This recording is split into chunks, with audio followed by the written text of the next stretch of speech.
primeras horas de la mañana del miércoles 3 de noviembre de 1903, una escuadra naval norteamericana estaba anclada en aguas colombianas. Su propósito, impedir que 550 soldados colombianos desembarcaran de la cañonera Cartagena y así evitar una posible separación de Panamá, según anunciaban insistentes rumores. Los generales Juan B. Tovar y Ramón G. Amaya, comandantes de la escuadra colombiana, fueron engañados y detenidos por las tropas colombianas acantonadas en Panamá. Colombia comienza el siglo con la separación de Panamá y el fin de la Guerra de los 1000 días.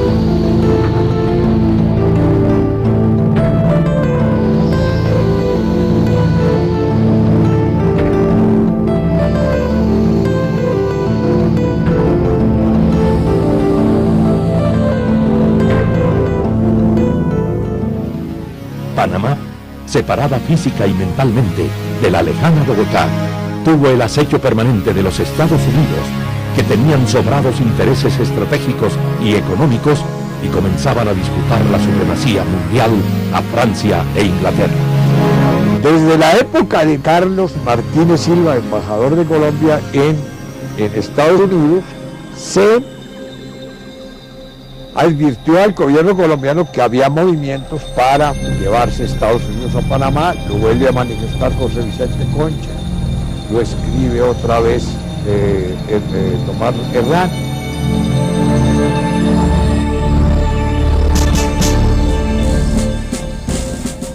Los años inmediatamente anteriores a la separación de Panamá estuvieron marcados en el Istmo por la Guerra de los 1000 días, donde se libraba con especial intensidad, porque ese era un fortín liberal que los conservadores querían recuperar a toda costa. Y está el ojo vigilante de los Estados Unidos, cuyo interés por el Istmo y sobre todo por el Canal de Panamá, que ansiaban construir desde hacía más de un siglo. Ya en 1826, los gobernantes estadounidenses habían mostrado interés en construir un canal interoceánico. Poco antes, Inglaterra y Francia habían manifestado su intención de construir un ferrocarril.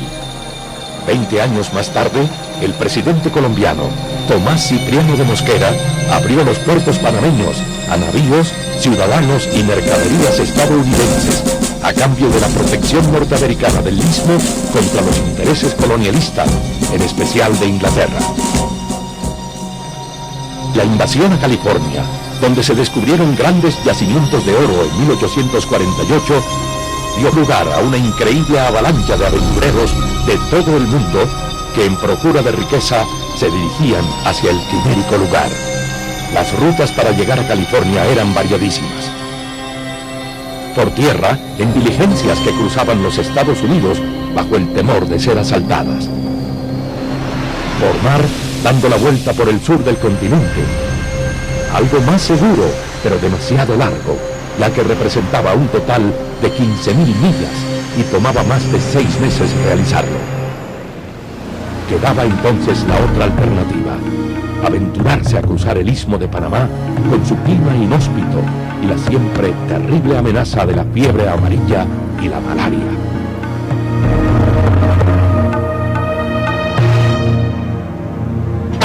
Finalmente, en 1850, una compañía norteamericana recibió del gobierno colombiano la concesión para construir el ferrocarril de Panamá. Esta concesión incluyó innumerables prebendas, entre ellas los derechos exclusivos para la vía férrea, navegar el río Yagres, usar puertos, así como la cesión de los terrenos necesarios para construir almacenes y estaciones, el derecho a posesión de tierras baldías, la cesión a perpetuidad de 100.000 fanegadas en las provincias de Panamá y Veraguas y la libre importación de todos los materiales para la obra. La construcción del ferrocarril se inició con trabajadores de Colombia, Jamaica, Granada y Estados Unidos, a los cuales se sumaron posteriormente ciudadanos de China, India, Francia e Irlanda. La lucha era ardua y la mortalidad alta. Más de 10.000 hombres murieron durante la construcción. Sin embargo, se decide enviar trabajadores al lado opuesto y seguir con las obras en ambas direcciones. El 27 de enero de 1855, los rieles se encontraron y por fin el primer ferrocarril transcontinental del mundo había llegado a su conclusión. En Panamá la vida era de una gran prosperidad. El Istmo, el ferrocarril, le producía al gobierno colombiano unos buenos dividendos. Y los panameños, el pueblo panameño, no era muy partidario de la separación.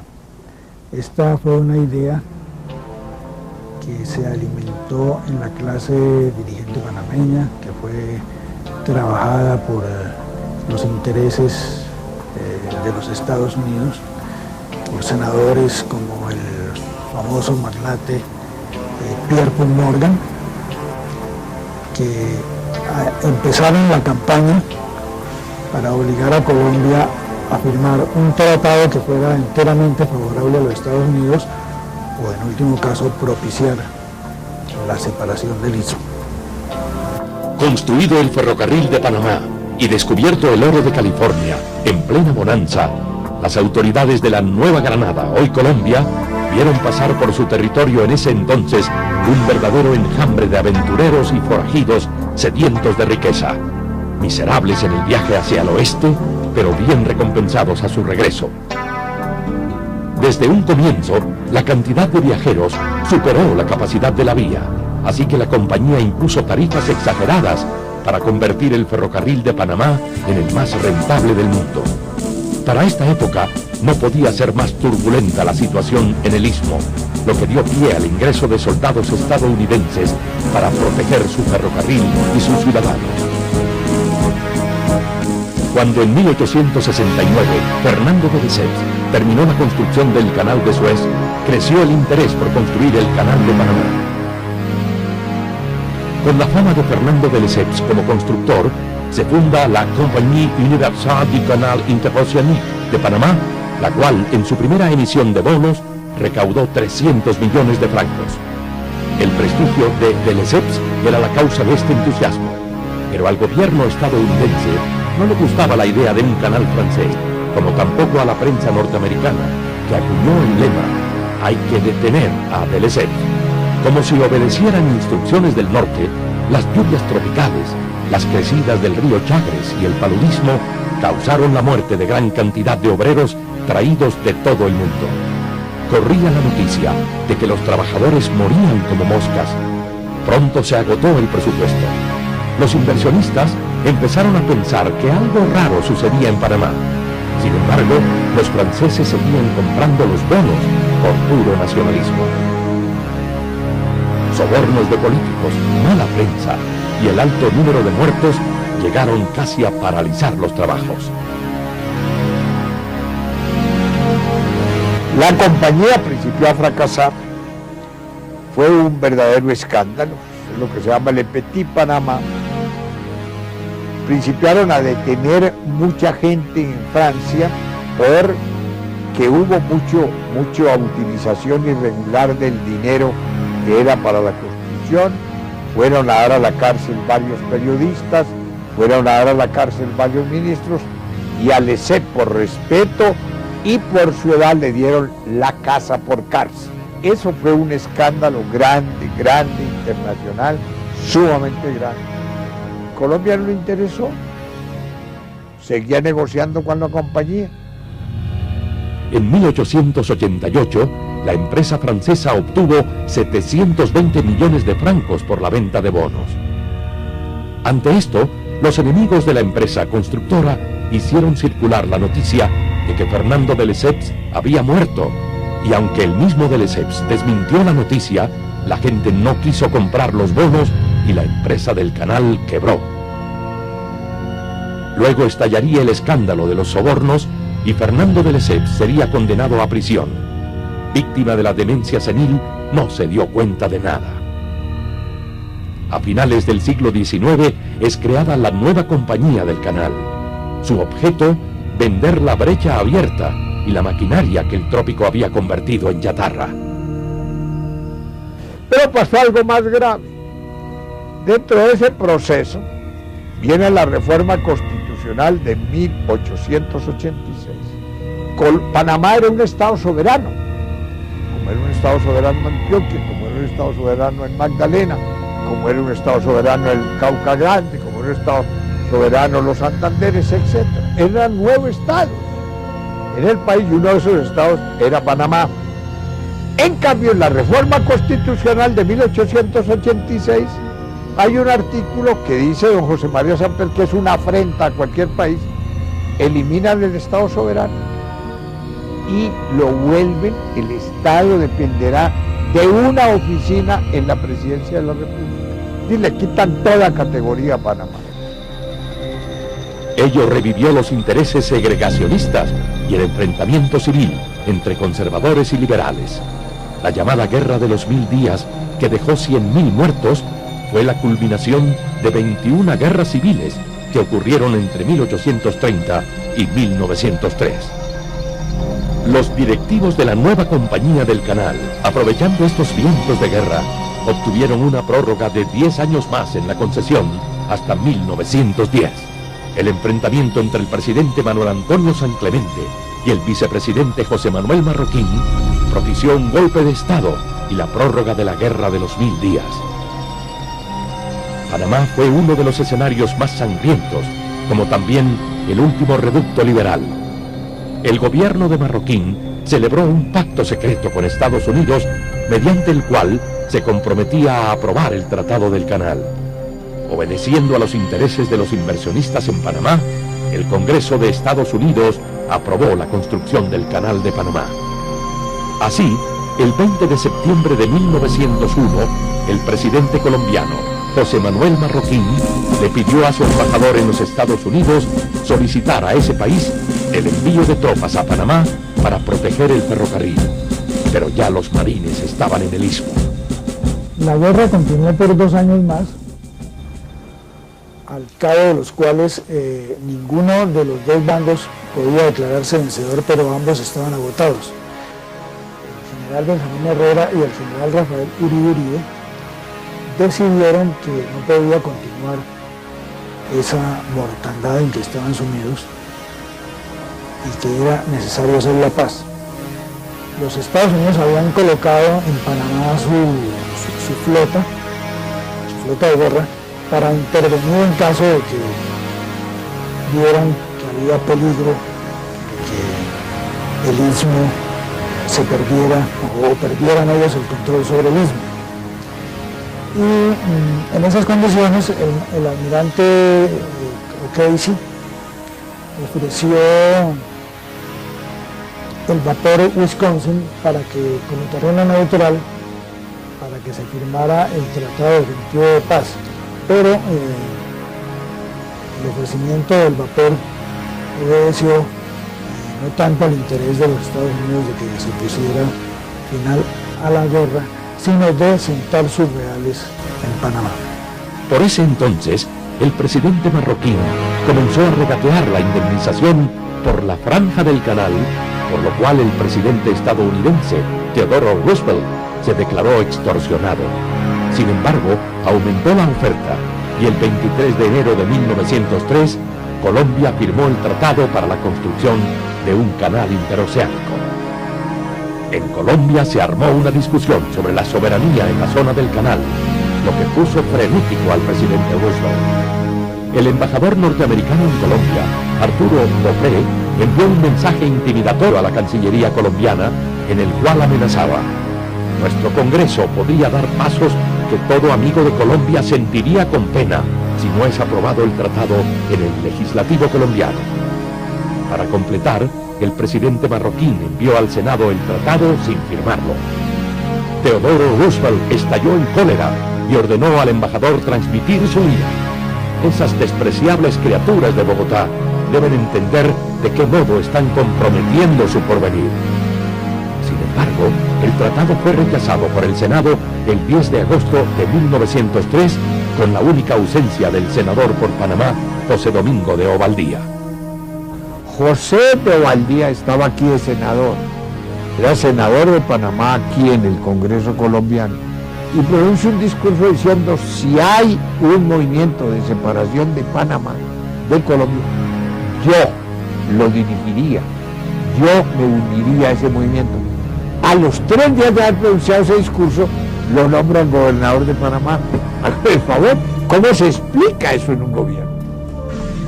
Todos se quedaron tan tranquilos en Bogotá que el presidente marroquín nombró gobernador de Panamá al senador Ovaldía, reconocido separatista, y como comandante militar al general Esteban Huertas, casado con panameña, quien más adelante recibiría $30.000, $500.000 de hoy, por evitar el arribo de las tropas colombianas el día de la separación.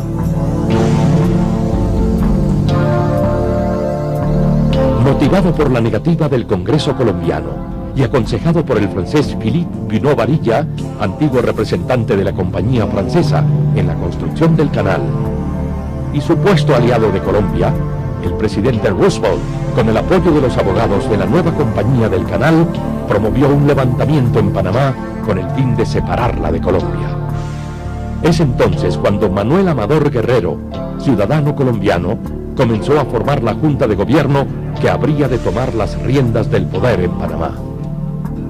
En septiembre de 1903, todos los habitantes del departamento de Panamá, incluidos el gobernador y el comandante militar, sabían que se estaba fraguando una revuelta separatista. En Bogotá apenas comenzaban a sospecharlo, y para evitar sorpresas, el presidente José Manuel Marroquín nombró como nuevo comandante militar en el Istmo al general Juan B. Tovar, quien debería viajar en el navío Cartagena con 500 hombres del batallón Tiradores. Para el general Tovar era una operación de rutina, tanto que se quedó un mes en Barranquilla luego de su nombramiento. Tal vez el general conocía algo de historia y sabía que no era el primer amago de separación. Es que el descuido sobre lo de Panamá es total, es una vergüenza, es una vergüenza. Por todos los lados atropellaba a Colombia el destino de Panamá. ¿Eso por qué? Eso tiene una explicación sumamente clara. Primero, no eran católicos totalmente todos, uno.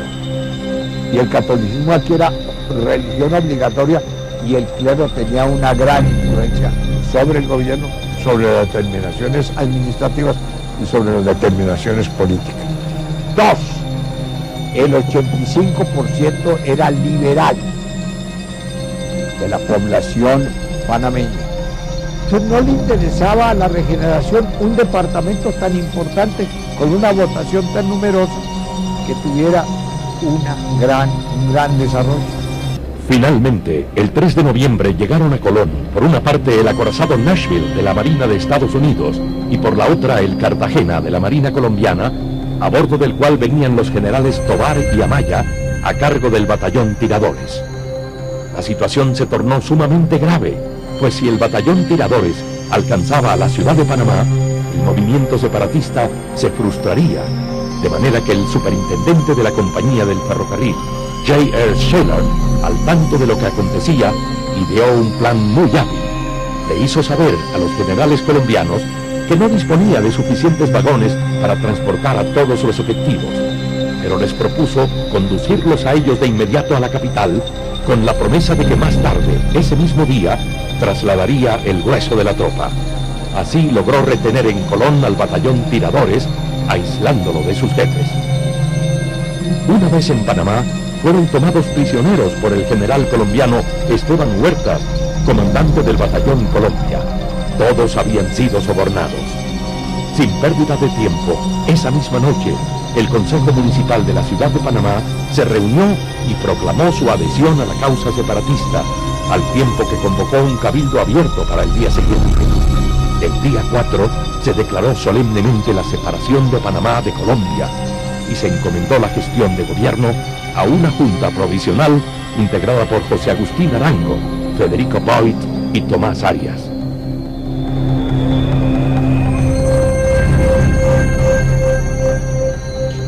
De suerte que viene luego la plata y circula. Al primer gobernador le dieron mucha plata, ¿no? Y viene un acuerdo sumamente grande con J.P. Gorman, con Edward Simons, con James Sullivan, con Isaac Seliman, con Douglas Robinson y otros desean comprar ciertas acciones del capital social de la Compañía Nouvelle del Canal de Panamá. Entonces, para poder obtener esa plata, firman este memorándum, un memorándum horrendo. Todo eso manejado ¿por quién? Por Bruno Varilla, que era un francés, que era parte de las negociaciones de la compañía francesa, y por Cromwell.